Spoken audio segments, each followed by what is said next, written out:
Salve, salve galera aí, tá pegando a onda. Essa vai ser a última aula do segundo reinado dessa semana. Daí semana que vem a gente vai fazer os conflitos externos do segundo reinado e na outra o fim do segundo reinado e o golpe republicano. Desculpa, né, gente, porque é muito grande essa aula, então teve que ser dividida. Então, nessa aula dessa semana de História do Brasil é dividida em três partes: política interna, economia e trabalho, que foi essas três aulas que eu estou postando aqui para vocês, e daí nas próximas semanas a gente vai fazer assim. Então vamos lá, segundo reinado trabalho. Essa parte aqui é bem basiquinha, dá para dar uma aula de boa. Vamos falar sobre o trabalho, né? Como que era no segundo reinado. O trabalho, no segundo reinado, a economia era movida principalmente pela escravidão. Você lembra que eu falei que com a plantação de café não muda a estrutura, era ainda a escravidão. Daí mais pra frente, quando você tem café no Oeste Paulista, que tem a vinda dos imigrantes, eu falei tudo isso na aula passada. Enfim, com o café a gente tem a intensificação do tráfico negreiro. A gente tem a vigência da Lei Eusébio de Queiroz, em 1840 e pouquinho ali, mas foi uma lei que proibia, né, o fim do... Tipo, ela defendia o fim do tráfico negreiro, mas na real, mesmo com aquela outra lei, Bill Aberdeen, que eu falei, que era quando os navios ingleses podiam bombardear navios brasileiros e levar esses navios para o tribunal inglês e tal.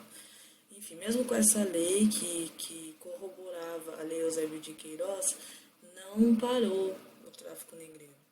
Foi uma coisa que serviu como uma lei para inglês ver, né? É isso que tem esse jargão aqui para inglês ver, que tipo não funciona, é só para inglês ver mesmo. Tipo, é uma lei que não funciona, não tem corroboração nenhuma, mas está ali. Então é isso. Então, com o café a gente tem intensificação do tráfico negreiro e do tráfico interprovincial também, que eu falei na aula passada, lembra? Que é quando você tem a venda de escravo e a movimentação de escravo, de trabalho escravo dentro da província brasileira. Então, tipo, o escravo do sul ia para o norte, do norte ia para o sul, então era esse tipo de tráfico. Dentro dessa perspectiva, né, da Lei Eusébio de Queiroz, a gente tem essa pressão britânica pelo fim da escravidão, pelo fim do tráfico negreiro e mais para frente pelo fim da escravidão. Porém, ninguém era punido por fazer esse tipo de comércio ilegal. Então, mesmo eles fazendo o tráfico negreiro, que era proibido, tipo, ninguém era punido por conta disso, então ia continuar mesmo. E é isso, segue o baile. Dentro disso, tipo, a gente tinha a pressão britânica no Brasil, né, pelo fim do tráfico negreiro e tal. A gente pensa que os britânicos são bonzinhos, né? Nossa, como eles são pra frente, assim, pensamento super liberal, são contra a escravidão, mas não é assim. Porque dentro dessa perspectiva do fim do tráfico, a lei Eusébio de Queiroz, a gente tem o começo do imperialismo na África. E vocês vão ver em história geral que o imperialismo na África é quando os europeus ocidentalizados entram dentro do continente africano e fazem barbaridades dentro do continente africano, entendeu? Com o desenvolvimento do capitalismo lá dentro, escravização africana, genocídio em massa dos africanos e tudo isso. Então eles não eram bonzinhos, era um interesse comercial mesmo. Alguns autores falam que eles queriam o fim do tráfico negreiro e da escravização no Brasil pelo fato de estar acontecendo uma revolução industrial na Inglaterra.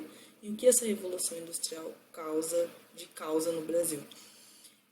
Vamos supor, eu tenho uma massa da população brasileira que não tem, que daí são os escravos, que não tem, como eu posso dizer, aquisição para comprar as coisas. Eles sempre viviam escravos, né? Viviam em função do seu dono. E daí, com o fim do tráfico, eles vão ser pessoas livres. E essas pessoas vão vão servir de mão de obra para o desenvolvimento do capitalismo, da Revolução Industrial. Daí, tipo, tinha uma justificativa para se introduzir a industrialização no Brasil por conta de ter muita gente desempregada, né? Sem dinheiro. Então, vamos colocar a indústria aí para a galera trabalhar mesmo. E, consequentemente,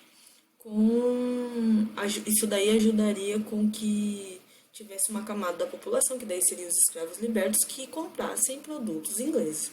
Então também ia ajudar no desenvolvimento da Revolução Industrial e do capitalismo, consequentemente.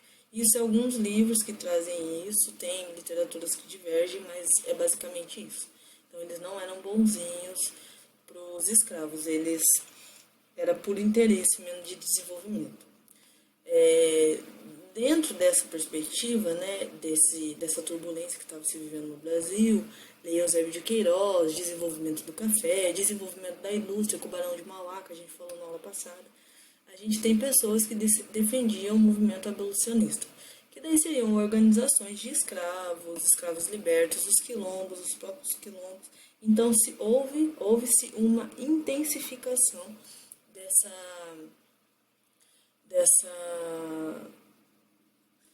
turbulência de se abolir a escravidão no Brasil. Junto com isso, alguns autores também falam que a Guerra do Paraguai serviu para que houvesse essa abolição, entre aspas, da escravidão, né, como forma, pelo fato dos escravos terem ido lutar na Guerra do Paraguai, e tudo isso. Tem também essa conspiração aí. Além disso, estava havendo revoltas e fugas em massa para que houvesse também, isso daí já entra dentro do movimento abolicionista, né, para que se houvesse um fim da escravidão. Então, várias coisas acontecendo no Brasil para que isso se concretizasse mesmo. Além disso, a gente tem algumas leis. Em 1871, a gente tem a lei do ventre livre, que daí é quando que as crianças, o ventre livre era a mulher que dava à luz a essa criança tinha o ventre livre, ela não deixava de ser escrava, só que essa criança ficava com a mãe na fazenda, com tutela do dono da fazenda, até os 8 anos. Depois dos 8 anos, o dono da fazenda tinha duas opções. Ou ele optava por mandar essa criança para uma instituição onde ela ia aprender, se desenvolver, e ele ia receber uma indenização mínima, ia receber um dinheiro mínimo do Estado por estar fazendo isso. E daí essa criança se desenvolvia lá, ficava lá, já não era mais dele. Ou ele ficava com a criança, sem receber indenização nenhuma, até os 21 anos. O que ele escolhia? Com certeza ficar com a criança até os 21 anos, que rendia muito mais para ele ter uma mão de obra, até os 21 anos, e depois essa criança ficava devendo horrores para esse senhor de engenho, então ela não ficava livre nunca. Quando ficava era muito para além dos 21 anos, então compensava para ele ficar com essa criança. Então a lei do ventre livre é outra coisa que não serviu para nada, assim, só para intensificar mesmo essas revoltas e o movimento abolicionista. Outra lei que serve para isso é a lei dos sexagenários, que concede a liberdade para pessoas acima de 60 anos. Só que também, primeiramente, qual escravo que chega aos 60 anos de idade? Muito precarizado o serviço, então muito raramente eles chegavam aos 60 anos. E se chegavam, aonde esse escravo ia se ele fosse liberto, entendeu? Com 60 anos. Ele ficava na fazenda, não tinha onde ir. Ele dava essa lei do sexagenário, só que não dava suporte, sabe, para esse escravo mudar de vida e para essa pessoa construir uma vida a partir dessa semi-libertação dela. Então é isso. E além disso, essas pessoas que tinham mais de 60 anos normalmente ficavam devendo senhores de engenho. Então eles tinham que trabalhar por mais alguns anos para pagar essa dívida. Eram libertos lá por 70 anos, sabe? Então era bem complicado. E daí em 1888 a gente tem a libertação, entre aspas, de todos os escravos. Mas por que libertação, entre aspas? É quando a princesa Isabel assina a Lei Áurea, né? Só que, primeiramente, ela não dá suporte, essa lei não dá suporte nenhum para os escravos saírem das condições que eles estavam, que era de dependência total dos senhores de engenho. Escravos, a maioria analfabetos, a maioria sem um dinheiro assim no bolso que garantisse uma construção de uma casa, sem terra nenhuma. Então é isso, né? Sem reparação histórica nenhuma de tudo que aconteceu, de tudo isso. Então essa Lei Áurea é uma semi-libertação. Por quê? Daí esses escravos iam para as periferias das cidades, né? Construíam suas casas totalmente precarizadas. E é isso. E daí se a gente tem o desenvolvimento das periferias mais em massa, tipo favelas, daí a gente tem o aumento da marginalização. Por quê? Não tem dinheiro para comer. Os escravos não tinham dinheiro para comer. O que vai fazer? O que vai fazer? Eu vou ter que ir furtar alguma coisa para mim comer. Eu preciso comer, eu preciso sobreviver. Então é isso. Daí, dentro dessa perspectiva, de nenhuma reparação histórica que essa Lei Áurea poderia proporcionar, a gente tem toda a questão do racismo, que eu já falei numa aula para vocês aqui também. Toda essa questão do racismo e ninguém era livre, porque sempre dependia de alguma pessoa ou de alguma coisa para sobreviver. Então é uma semi-libertação mesmo, gente. Só entenda isso. Era liberto, mas não tinha condições e nem reparações históricas que proporcionassem uma condição de vida digna. Coloquei aqui para vocês verem sobre o rolê da importação. Da importação importados da África, escravos que vêm da África e esses remetidos do norte para o sul do Império, é aquela que eu falei, o tráfico interprovincial, essa parte. Então, ó, 1845, a gente tem a Lei Eusébio de Queiroz, eu acho que em 1844. 22 mil escravos, 19 mil escravos, olha aqui como aumenta, ó. 50 mil escravos, 56 mil escravos, 60 importados da África. Então dá pra notar que a Lei Eusébio de Queiroz não serviu pra nada mesmo, né?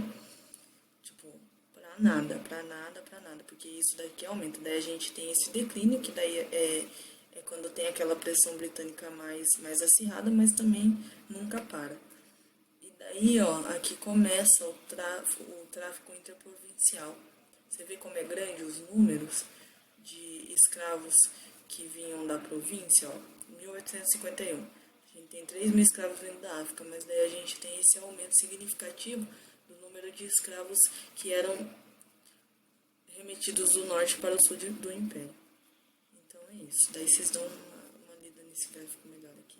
Entender, para entender desse gráfico que a Lei Eusébio de Queiroz não serve, é uma medida para inglês ver mesmo. Tá, dentro da abolição da escravidão e todo o desenvolvimento do café, o desenvolvimento da economia brasileira no segundo reinado, a gente tem a imigração europeia. Vou ler aqui para vocês. Com a Lei Eusébio de Queiroz, em 1850, a imigração gerou um debate público no Brasil. Acreditava-se que os imigrantes proporcionariam uma transformação social no país e claramente almejava-se formar uma sociedade nacional, uma identidade nacional, em que a raça branca europeia deveria ser hegemônica. Daí a opção pelos imigrantes europeus, pelo branqueamento do país. Eu falei para vocês na aula passada, no vídeo passado, sobre esse branqueamento do país e uma raça branca no país. É por isso que os imigrantes europeus vêm, né? Por que não ocupar o Brasil com os africanos que estavam aqui? Não, precisávamos ter uma raça branca, né, que era superior. Daí tem o darwinismo social. A raça branca como mais evoluída, superior à raça preta. Então é isso. Então por isso, esse é um dos motivos que traz os imigrantes europeus para o Brasil. Colônias de parceria. Foi a primeira tentativa de substituição de mão de obra escrava por mão de obra livre. Então, além desse rolê do branqueamento do Brasil, a gente tem a substituição de mão de obra escrava. Então, daí os escravos estão sendo libertos, eu preciso de outra mão de obra, eu não posso mais escravizar pessoas. Então, eu vou escolher uma mão de obra livre. Então, é isso. Daí vem os imigrantes europeus. O senador Vergueiro trouxe famílias de prussianos alemães para sua fazenda, Ibicaba, no interior de São Paulo. Essa fazenda é muito interessante, eu já fui visitá-la. Ela fica no interior de São Paulo e ela é aberta assim para visita de escolas e tal. É muito doido, porque daí lá retrata, você vê todo o sistema, sabe, do plantation, aquela monocultura, aquele latifúndio, tem senzala, você entra na senzala, pesadíssima energia. Enfim, é bem interessante assim para quem tiver oportunidade para ir. Em troca da terra para produzirem café, quando a colheita fosse feita, metade dos lucros eram de vergueiro e metade do colono. Começavam os colonos, então, a amortizar as dívidas que tinham contraído até chegar à fazenda. Então, era assim. O senador vergueiro, ou outro senador, ou outro senhor de engenho, pagava para os imigrantes e sua família vir para o Brasil. E daí falava assim, você fica aqui e vai trabalhando para mim até se pagar, tipo, gastei tanto com você, você vai pagando, vai trabalhando até você pagar toda essa dívida da sua família. E depois disso, depois que você pagar tudo, que você começa a receber, tipo, metade do lucro vai ser meu, metade do lucro, entendeu? Vai ser pra você. Então, essa pessoa vinha com a sua família, ela tinha que comer, ela tinha que tomar banho, ela tinha que dormir, ela tinha que trabalhar. Então, além do custo da viagem, o custo da moradia dela também era por conta do senador ou do senhor de engenho que estava lá. Então, essa pessoa demorava anos para pagar, anos, anos. Então, era tipo uma forma de escravização também. Só que mais branda, assim, né? Não tinha chicotada. É isso.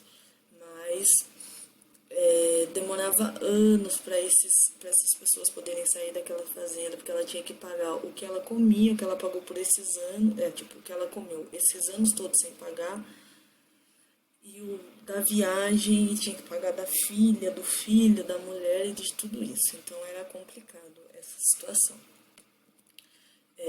Fracasso da experiência. Os fazendeiros sempre davam preferência para os colonos com famílias, pois os solteiros abandonavam a família com mais facilidade.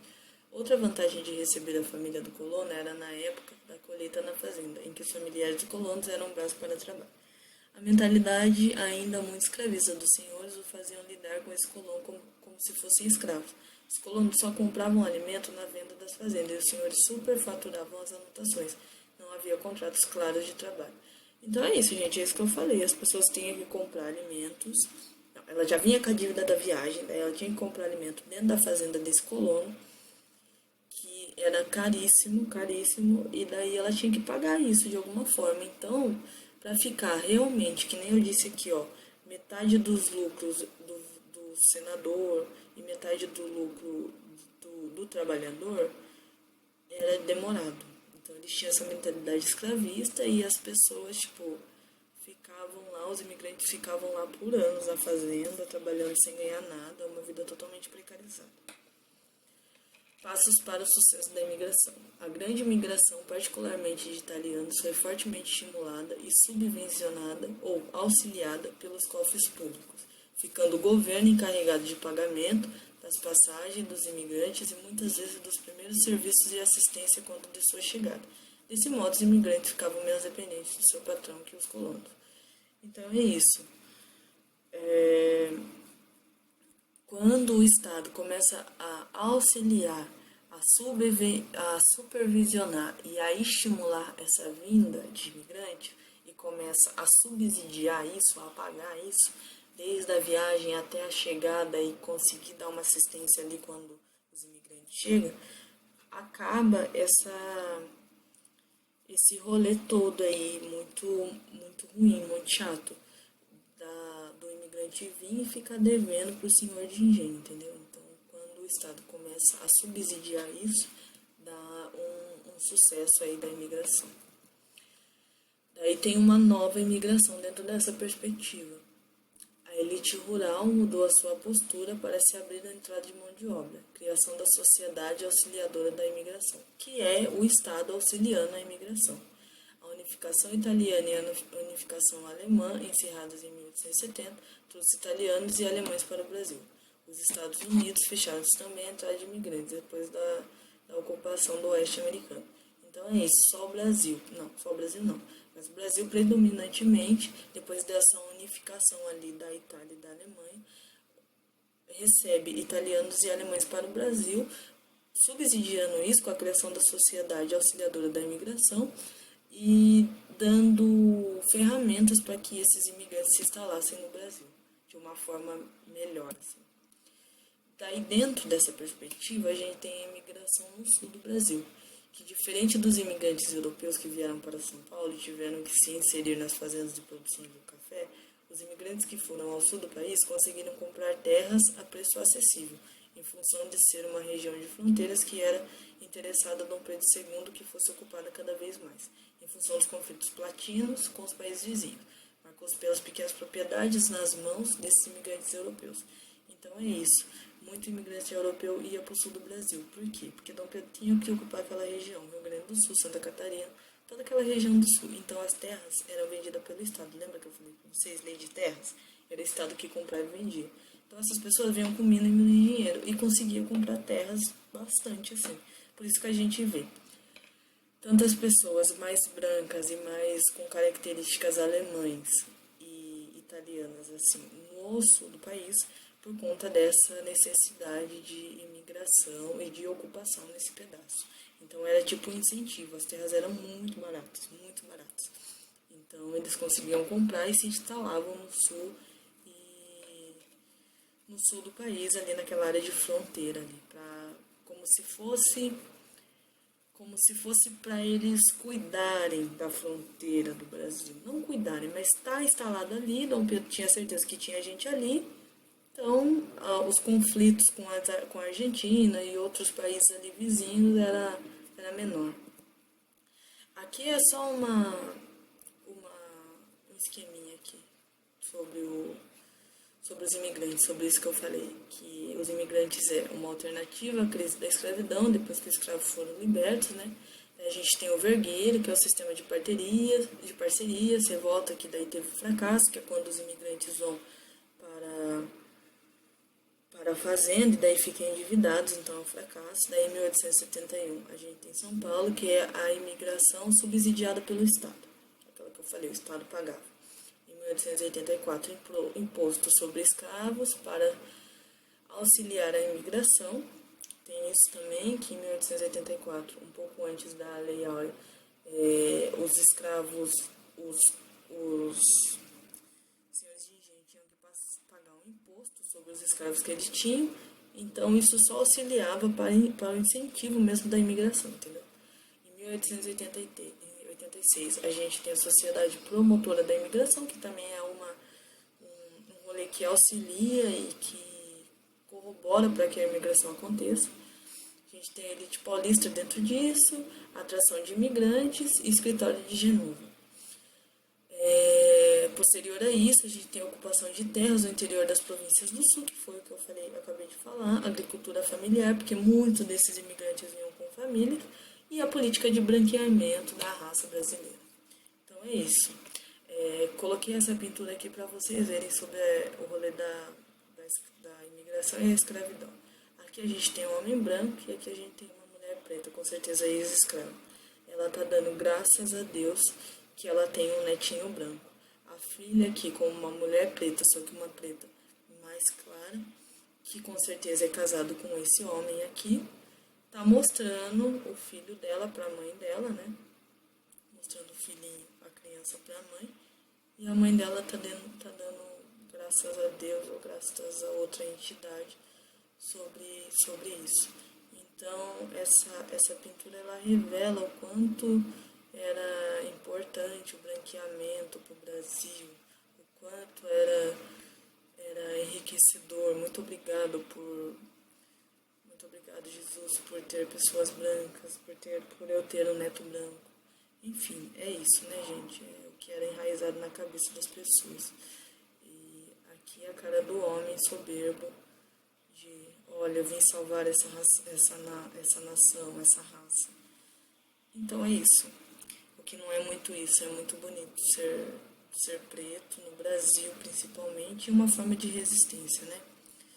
Então, é isso, vamos lá. Nossa aula acabou por aqui, e qualquer dúvida vocês me mandam mensagem. Beijos, beijos.